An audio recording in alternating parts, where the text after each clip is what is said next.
But first at 5, new details in a case we've been tracking for 2 years and has made national headlines. Tonight, a judge is considering arguments from Michelle Carter's defense team. She's the young woman accused of pushing her friend to commit suicide through text messages.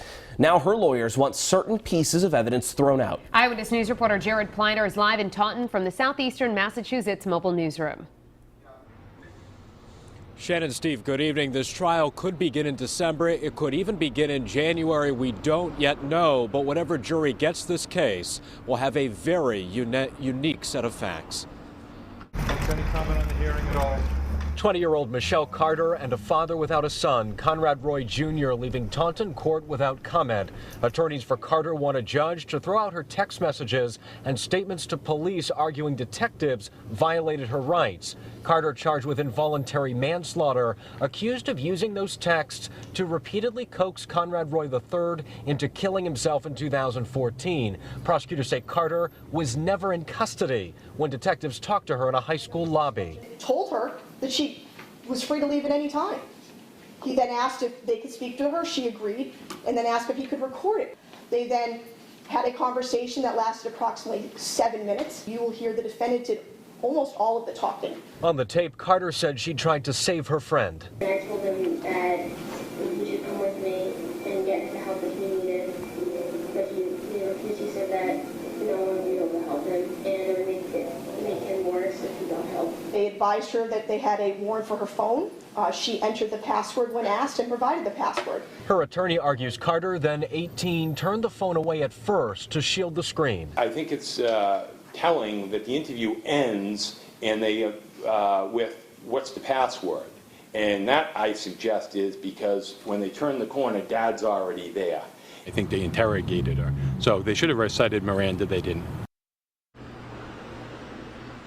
Police also took a laptop from her parents' home. They said again that they were given the password for that. Now, new at 6 o'clock, Joe Cataldo, her attorney, really opens up and he talks about what he thinks is being overlooked in this case. Live with the mobile newsroom in Taunton, I'm Jared Pliner, Eyewitness News.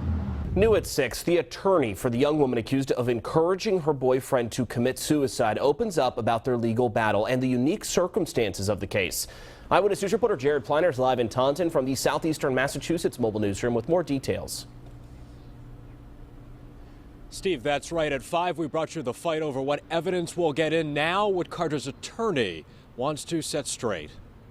Her defense trying to get 20-year-old Michelle Carter's text messages and statements to police thrown out. She's charged with involuntary manslaughter after Conrad Roy III committed suicide in 2014. Carter's accused of repeatedly texting him to do it. Carter's attorneys say she wasn't read her rights when police talked to her at school. She gave them her phone and password. The defense argues she was coaxed. Prosecutors say nonsense, and she was never in custody. Joe Cataldo plans to fight all the way. If she were ever convicted, clearly we would take this into the federal system under the First Amendment, that there was no crime here. It's a freedom of speech.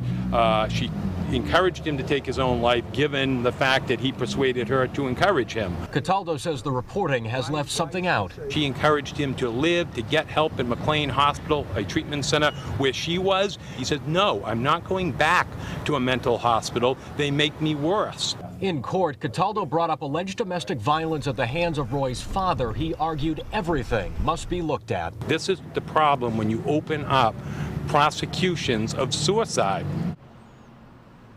And the last projection was that this trial would get underway in early December. It could very well, at this point, be later than that. For now, live in Taunton with the southeastern Massachusetts mobile newsroom, I'm Jared Pliner, Eyewitness News.